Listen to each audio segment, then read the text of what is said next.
Right, let's continue to play. So, for this class, or for this painting rather, I want us to do exactly the same as we did this side, but we are going to have a different focus. So again, let's dispense a little bit of white paint here, making sure that I've got enough to cover the whole board.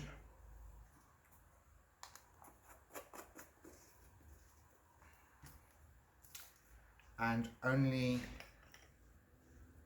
1/4 of that paint is am I adding retarder for. Just going to clean my palette knife, and I'm going to mix these two together. Now I want us to do a bit of a balloon design, so I'm going to add a picture of a balloon for you guys. We're going to use our abstraction ideas that we already learned to paint a beautiful balloon. So again, we're going in with our layer of white paint on top of the black to create maximum contrast.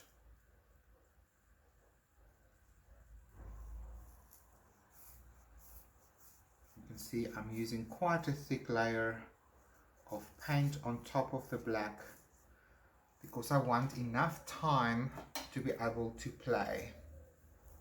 Now I'm going to be using my wooden skewer again. It is such an effective tool.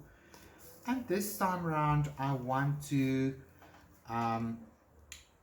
just get some balloon shapes going.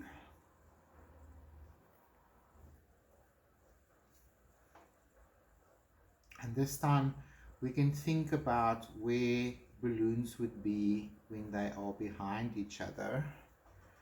So let's get some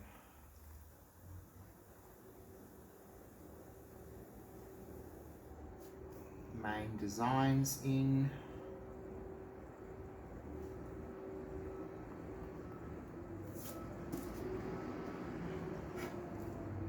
If you're not getting a clean line, just wipe your utensil.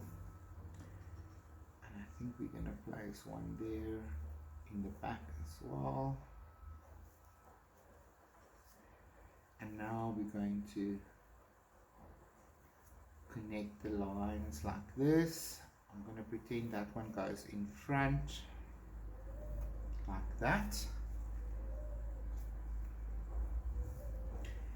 And now I want to just create a bit of noise in the background. So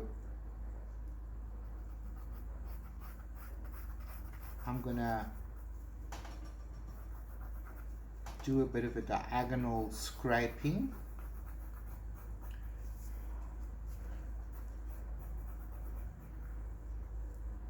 Just to create some negative space. And of course we can go over it again. There's no right or wrong.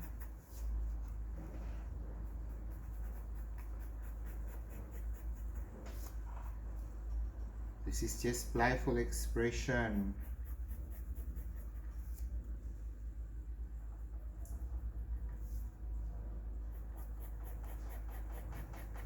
Again, you can be as neat or tidy or precise or as playful and expressive as you want to. I'm going to do some opposite jig-jags now, like some hashtag crossovers here. I just like this noise and texture in the background.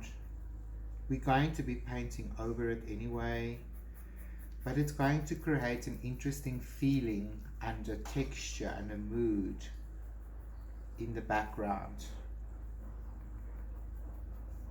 So you can see you can almost suggest things in the background by drawing it in like this that you wouldn't maybe paint in. The ideas, of course, is endless. Let's go ahead and put some shine marks on our little balloons here. You know, those little windows that reflect the light.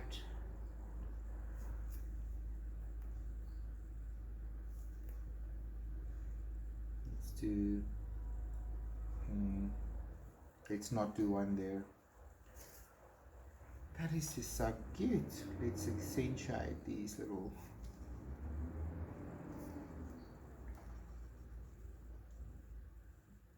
areas where the rope is tied. And I'm just going to go again and clean up these lines where I feel necessary.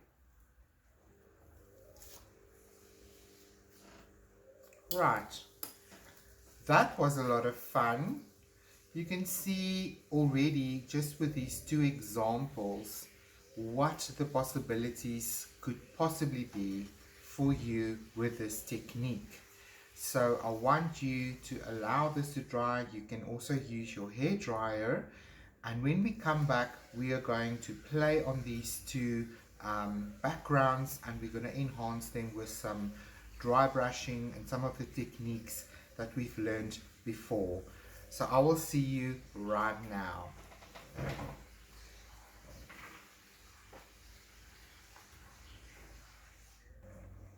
Right, now that this is dried, we can begin to play a little bit more with color on our little practice canvases. So now you can see, now that it's dry, we've got all these delicious textures that is already contributing to the overall design of our painting.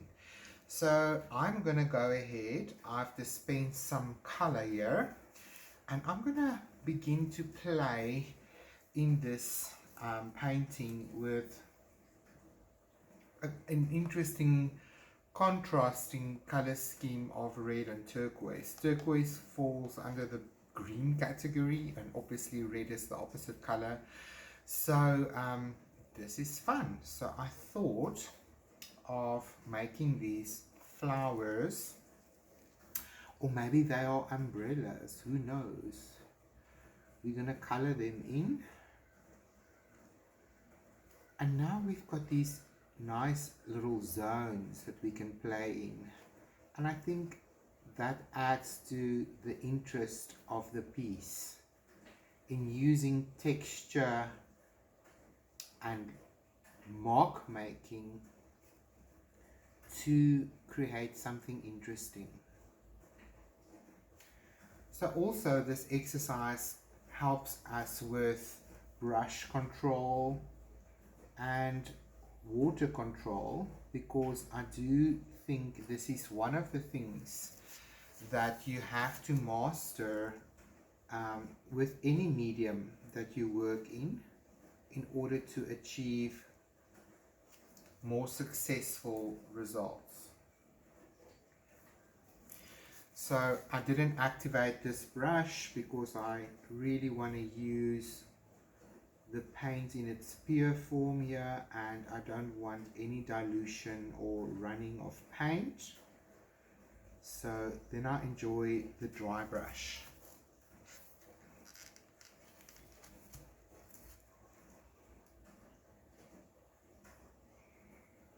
So it's also important to choose the tool, the brush you're going to use that is appropriate for the exercise.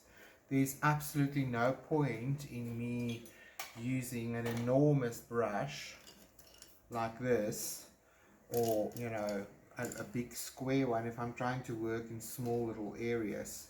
So for this exercise I am using a very small 1/4 inch flat bright, just to fill in these areas.